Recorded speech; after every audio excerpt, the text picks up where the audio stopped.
Eto na ang anak ni LeBron James, breakout game ni Bronny mga idol. Pumakita ng alley-oop slam dunk. Iwan pa ang bantay sa ginawang behind the back ni Bronny.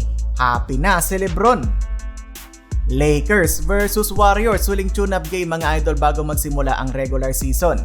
Sa kasamaang palad para sa fans ng Lakers, hindi lalaro ang mga star players, habang si Steph lang ang hindi lalarong starters para sa GSW. Good news naman dahil mabibigyan ng mahabang minuto ang mga youngsters.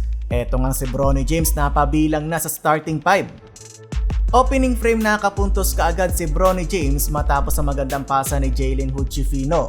Yun nga lang tila pinaglalaroan ni Draymond Green etong Lakers. Kaliwat ka na magagandang assist ang pinakita niya. Biglang lumobo ang lamang 12-5. Para bang walang rim protection ng Lakers at nakaka-easy basket sa ilalim etong GSW. Midway ng quarter pinalitan muna si Bronny. Agad namang pumakita ng galing si Quincy Olivari mga idol at napangiti pa talaga sa cameraman matapos ng end 1 play. Ang problema ng LA, minamama sila ni Jackson Davis. Grabe pa ikot ng bola ng GSW, nahihilo yung mga batang player ng Lakers.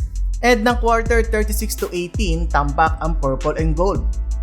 Second quarter patuloy pa din ang magandang ball movement at shooting ng Warriors. Para naman sa Lakers mga idol, tila si Quincy Olivari na lang ang tanging nakakapuntos. Sa loob ng 15 minutes na playing time, umiscore na siya ng 16 points. Halos kalahati ng na-score ng Lakers. Minamama pa sa poste ni Kuminga ang rookie ng Lakers.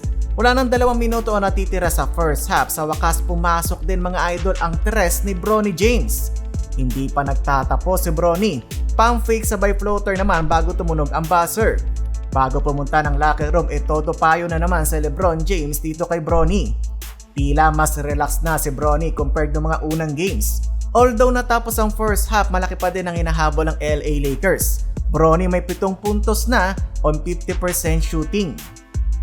Third quarter mga idol, Bronny James patuloy ang momentum. Naka mid-range jumper at pumakita pa ng behind the back, iwan doon ng defender, sabay strong attack to the basket.